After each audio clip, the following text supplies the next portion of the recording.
Well, then it's my great pleasure to introduce Erfan Daliri to our Reset Yourself challenge, our 5-day challenge.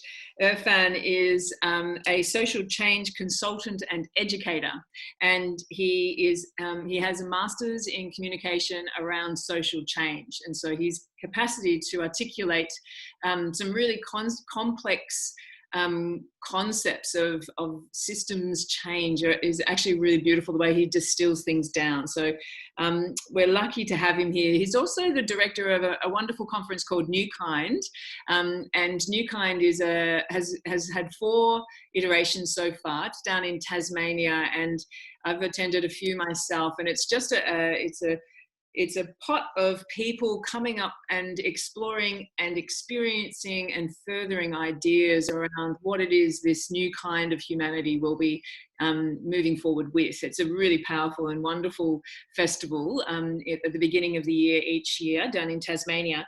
And he's also the author of a book called Raising Humanity, a wonderful book which I have read, and it's a book that's very heartfelt and very intelligent. So it's my great pleasure to introduce Erfan. Thank you, Erfan, for joining us. Hi, Sally. Thanks for having me. My pleasure. It's great. Erfan, systems thinking and systems change are kind of, it's way out there. And I just wondered if you could explain to me and to the people listening who are doing the reset, what is systems thinking? Yeah, so systems thinking is something that sounds really out there and complicated, but actually something that comes quite naturally to us as humans. And as members of the natural world, as part of that natural world, the world acts and thinks in systems. So it's really about a way of going back to looking at our world, our social construct world, through the lens of how nature actually functions. Our scientific paradigm, to put it in contrast, has been an analytical contrast. So we have tried to break things down to understand how things work through knowing their components. And systems thinking is the opposite. It's synthesis. It's bringing things back together and understanding how they function as a whole, and focusing on relationships and processes rather than components and parts within a system. And that system could be anything from the human body, or it could be a city council area, or it could be an ecosystem. So systems thinking is really looking at the world through an interconnected lens, understanding that everything is very much interconnected, and you can't fix a society or an ecosystem or a human body if you just focus on one single component. You've got to look into how things are interrelated and how they function as a whole. And that's the long and short of it, really. There's a lot more to it, obviously, but it's basically flipping our scientific paradigm on its head, going from analysis to synthesis, going from analytical thinking to systems thinking, and moving from the idea of focusing on parts and components to processes and relationships. So then that begins to create a framework to look at change, to look at ecosystem change or social change in a very, very different way. Awesome. And I guess what I'm just hearing, excuse me, in that first answer to the question is, we can think about, we can use what we've learned from the scientific inquiry methodology about those components and the level of information and the level of insight that we've gained through that very valid system of breaking things down to understand how they work. And now that we have those insights of how things work in isolation, we have a better understanding of how that then can work within a system as well.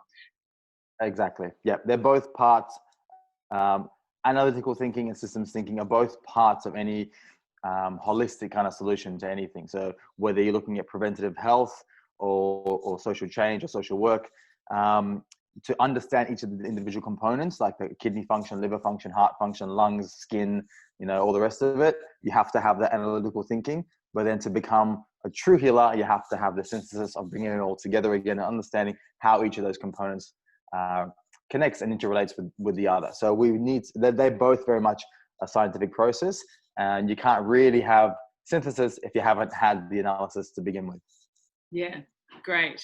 Awesome. So, so we're talking about a health reset in Reset Yourself. But I mean, but I love to have you here in order to give that a larger context. So, you know, I've been working a lot on this personal wellness for planetary wellness. And I know that you've got a couple of ideas, which I'd love you to share. One around that kind of privileged sort of bubble that we get into around our own self-care. Love you to talk about that. But then also from there, you know, talking more about what it means for you to be in good health and how that might affect the health of the planet and others around you.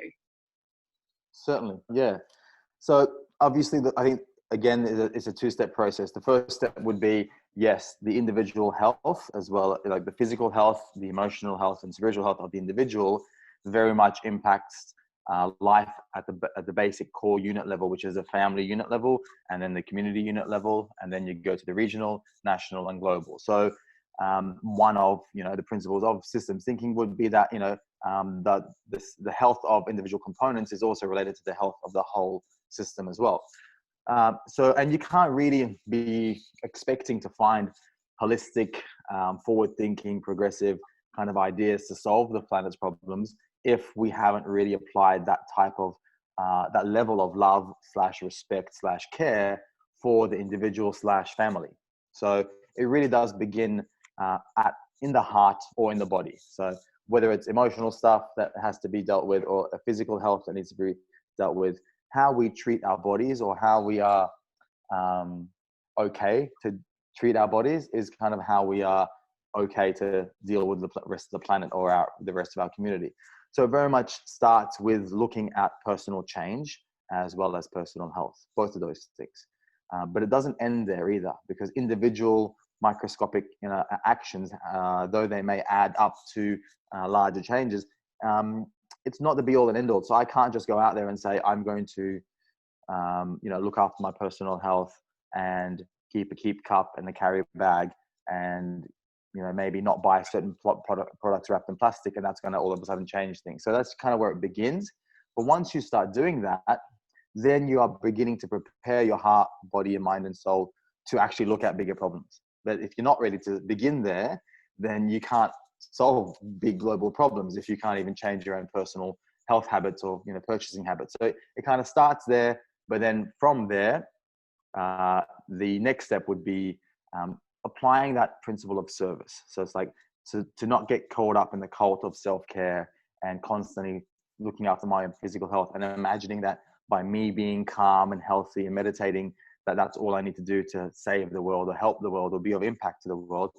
That's only half of the solution. The next step is to look at the world and see how can we or how can I be of service to the world? You know, what level of health do I need to maintain in order for me to serve the world, rather than focusing just on maintaining that level of health. There's got to be a purpose for it. There's got to be an end goal. So it's like, I'm maintaining my health, not just for the sake of maintaining my health, but to be of service to the planet, to be of service to my community, to be of service to my people who I may not even know, you know, not just that insulated kind of like community level focus that we now see a lot of in society. It's beyond that. We've got to have a much more global perspective and understand that to be a change maker or a systems thinker or, you know, even a climate activist these days, you really do have to have an awareness of everything from gender equality to economic justice to, you know, obviously burning of fossil fuels and or the health of the oceans. It's all very much interconnected, and we can't have personal health and well-being really if we don't have planetary health and well-being, and we can't have planetary health and well-being if we don't have the personal as well. So it's you can't just have one without the other.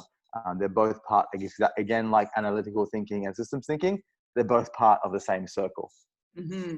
Absolutely. And so so basically what I just heard you really talk about there was how interrelated everything is, and how you know, us as individuals are totally interrelated with the environment and with the social environment and with the global environment, and that there's an exchange going on there always, and it's almost like, if from my perspective, is if we're in sound body mind state, that we're looking after ourselves, we're, you know, hydrating and sleeping and eating vegetables and connecting and having a good life experience, then we're in a much better space to be able to allow those inspirations that we have inside of us to to come up and then act on them as well.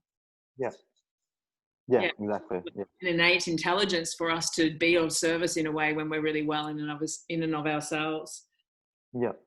Yeah, let's talk about when we were talking before this, we were talking around ecopsychology, and I liked Yep. what you had to say about that. I wonder if you could introduce again this very, very large concept of ecopsychology and that idea of how, of what we were speaking about in terms of the the health of how we treat ourselves and how we treat the earth, and also and how what the state of the earth is and how that reflects on us as well.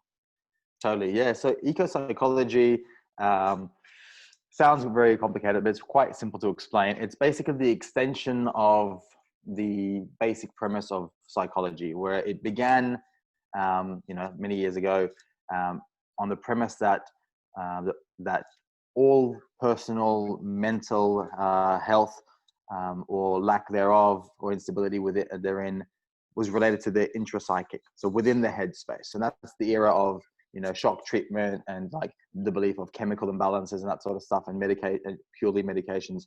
Eventually, obviously, psychology evolved into the idea that no, our personal health and well-being is related to the our relationships with our environment and our not our environment, our social environment. So relationships with parents and siblings and work and that sort of stuff. And that kind of went to the intrapersonal.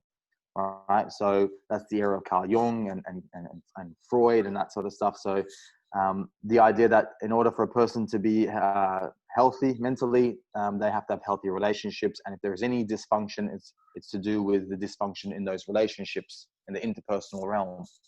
Eco-psychology then pushes it one step further and says, actually, the health and well-being of the individual is deeply connected to the health of their relationship with the broader environment within which they exist, the natural environment. So if there is a dysfunctional relationship with your natural environment, then that dysfunction will obviously affect the human psyche and the human body as well, and vice versa. If there's a dysfunction in the human psyche, it will embody itself in the physical realm as well, because we are agents of change in our world. We impact change on this world, hence the era of the Anthropocene. That's the era where human beings have impacted the planet. So that's basically the premise of eco-psychology, which is that to understand your own personal health, you need to understand your relationship with your natural environment, and you can't separate the two from each other, because we have sprung from the very dust of this planet. We can't all of a sudden separate ourselves and insulate ourselves from that. So that's eco-psychology in short. That obviously has many, many implications on climate change communication and economics and all the other social issues we're facing right now. But the premise is you can't separate the human from the natural environment from which it has come, and that relationship needs to be healed. Yeah, and when I'm hearing you say that, I think back to the work that I've been doing since 25 years or so, when I've learned about deep ecology, and Yes.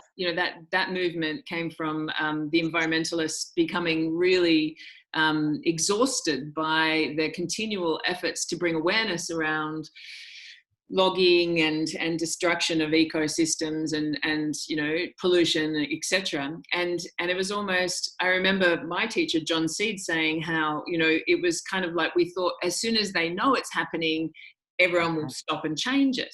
But Right. then they realized that it wasn't that wasn't the case, that people did know about logging, and yet it was almost like some sort of cognitive dissonance or some sort of kind of lack of actual comprehension of what was going on to be able to make any change in that. It was just like, oh well, that's just the way it is, and we'll just continue on with our our blinkers on. And it's that sort of like this delusion of separation which is so embedded in the way in which we operate. Absolutely, yes. The deep ecology and eco-psychology very much work hand in hand or in parallel with each other, and the hypotheses of one supports the other. So part of the idea of eco-psychology is that, as you mentioned so rightly, people won't just change their behavior once they are aware of something. The idea of the information deficit model of like just raise awareness and people will change their behavior is very much untrue and found to not be how things function.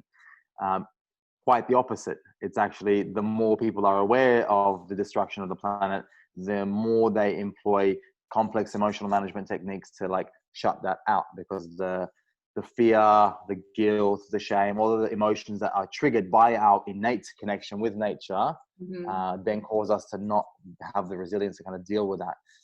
So it's not a lack of awareness, it's actually a very deep, innate awareness of our connection with nature. And then the fear and the shame that we feel, which kind of leads to the work of deep ecology, which is like facilitating that grief and allowing that grief to come up, because that's kind of one of the barriers to dealing with the issue, is that big wall of grief that we haven't overcome yet. So yeah, ecopsychology and deep ecology very much go hand in hand in that sense. And I mean, it's great to move that along into, you know, recognizing it's not just awareness, but it's action that we need to be able to take. And there's a level of care and sensitivity to our own emotional selves that we need to do in order to be able to move into a space of real agency to be a change maker. And so Absolutely.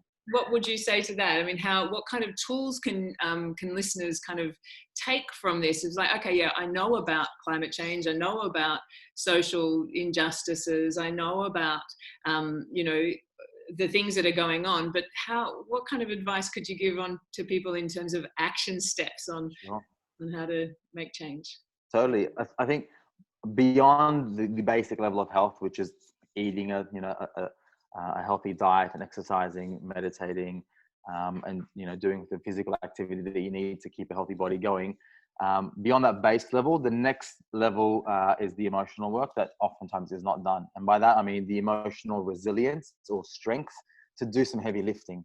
And that's often where a lot of people will not really, I don't know where to start with social change, with the economic injustices or the social injustices, with things like, wage gap or Black Lives Matter or climate crises. It's so overwhelming, and that lack of emotional resilience to really like even look at these issues is the next step. You've got to you've got to be able to look at the issues for long enough to work out what you can do about it. And that's that. Like, no one can tell an individual how to solve any one of these issues until they've worked out the resilience and the emotional strength to really look at some of the issues that are troubling us. Like any paramedic or doctor or surgeon, someone arrives to a scene of an accident, for example, if you can't look at the gash on the leg, you're not going to know how to stitch it up. And no one can tell you or train you how to stitch that leg up if you can't even look at it. So acknowledging that we are a part of all the problems that are playing out all over the world. Economic injustice is very much connected to our shopping habits here in developed countries like Australia. Climate change is very much connected to fossil fuel industry, for example.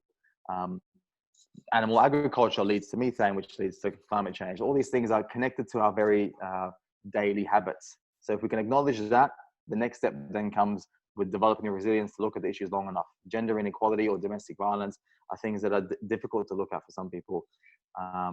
And developing that strength is the first step to begin getting engaged and actually doing something about it.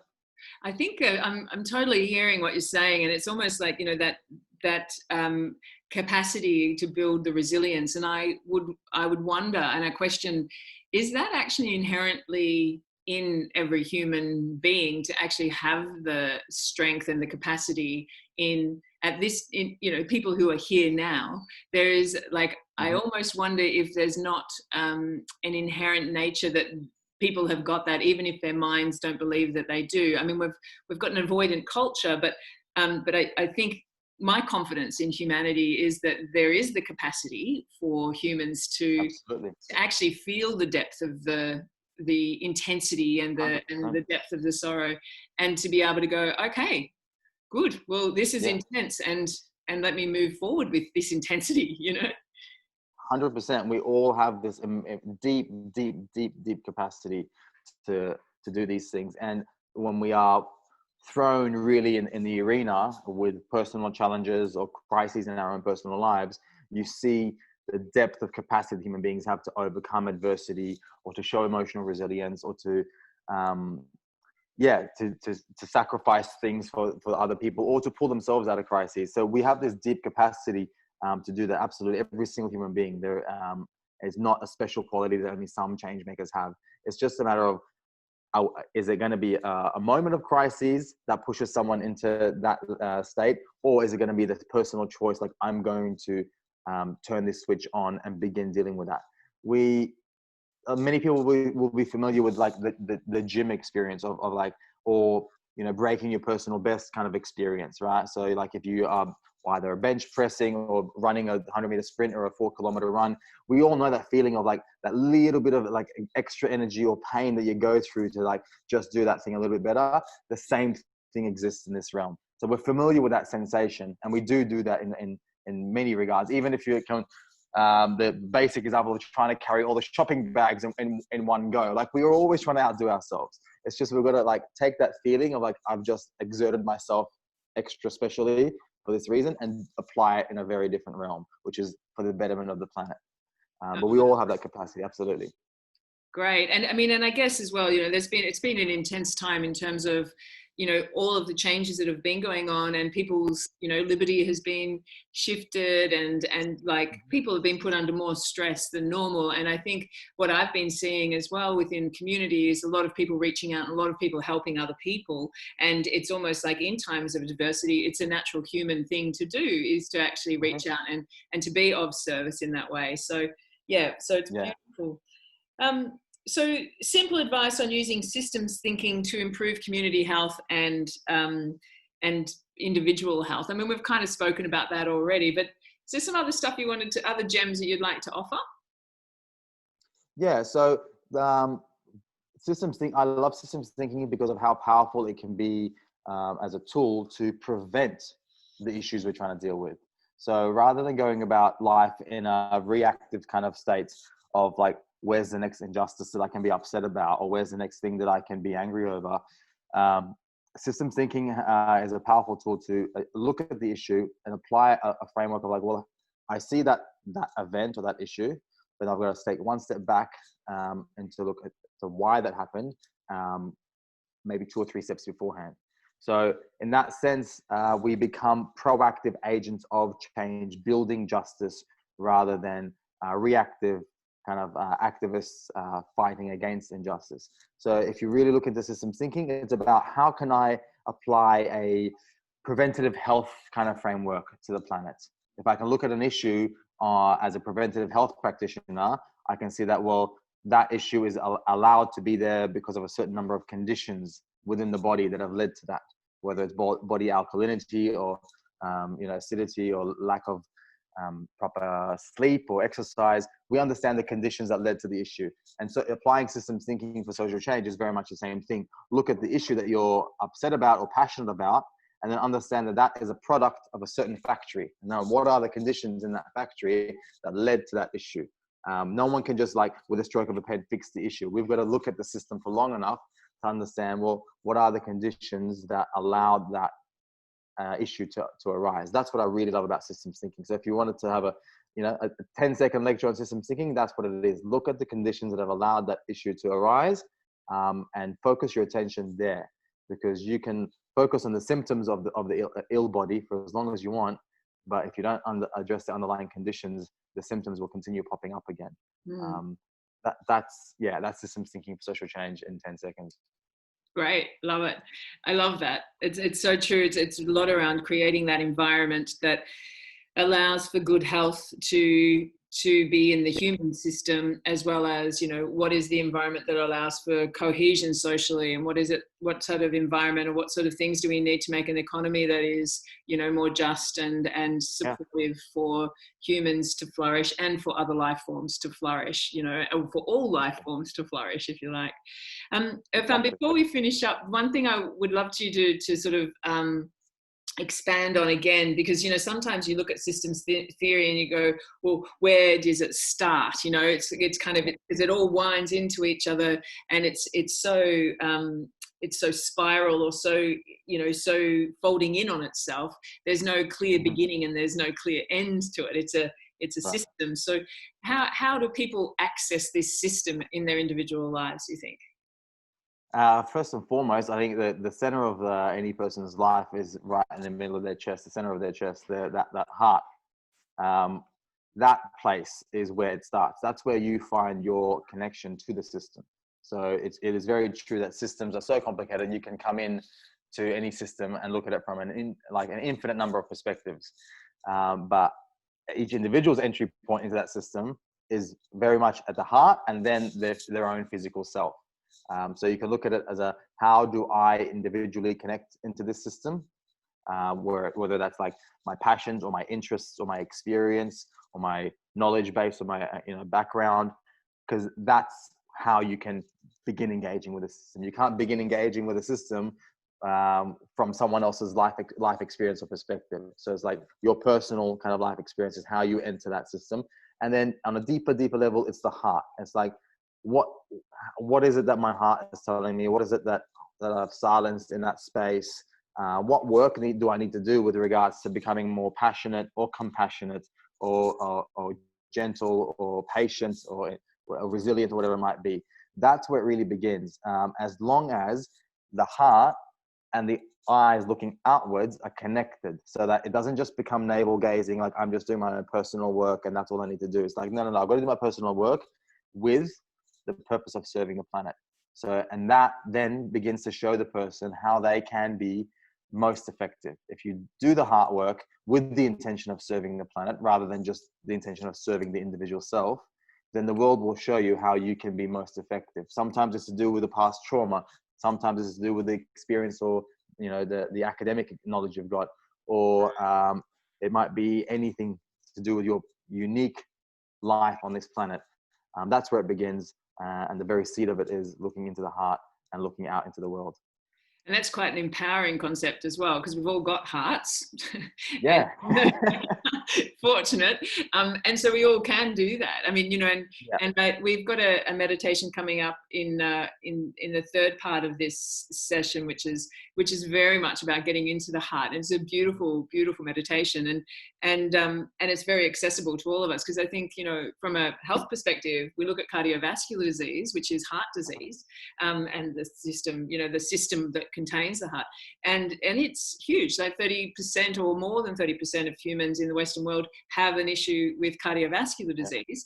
And it's sort of like, well, that's interesting. I don't think that's a coincidence. I think that's actually saying something about our capacity to really connect with the heart of our own selves from both a physical space and potentially an emotional space as well.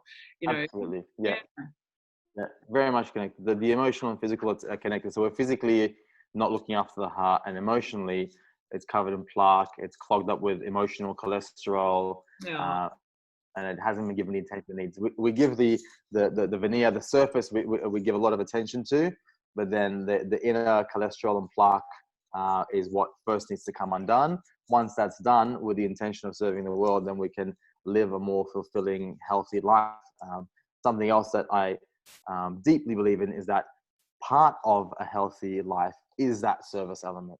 So it's not just a matter of like being healthy so that you can serve. It's like you need to serve to be healthy also, because a tree that gets nutrients and water and doesn't give any fruit will not be serving its purpose, and it basically fails to be a tree. And a human being who is receiving all the nutrients it needs and looking after itself and praying and meditating and all the rest of it that doesn't serve is failing to serve its purpose, because everything on the planet, every bird, bee, flower, tree, ocean, and sea is serving something else. Or has and that's how this it has a purpose, and its purpose is to serve and to give to the world, and that's what we are here for as well. And our current socioeconomic paradigm has locked us into this idea that no, service isn't the point of your existence. Self-service is the point of your existence, and we become very much individualized and nationalized, and like looking after our individual units and looking out into the world and looking at how can I be of service to the planet is a part of being a healthy human being as well. Beautiful. Just so well articulated, and really appreciate your your breadth across this body of work. I enjoyed your course that you run online, and I think I'd highly recommend it to anyone who's interested in learning more about your own purpose and your own kind of feelings to do do and provide something into the world. So I highly recommend that. Erfan, thank you so much for your time. I really My appreciate pleasure. Thank that. you. And Thanks for having me. It's been yeah, good. yeah, it's great. Yep. Okay. Did Good you luck with the rest of the course as well, and the retreat. And I look forward to watching the other presenters as well. Yeah, great. Okay, take good care. Thank you. Thanks, Ali. See you. Bye. Bye.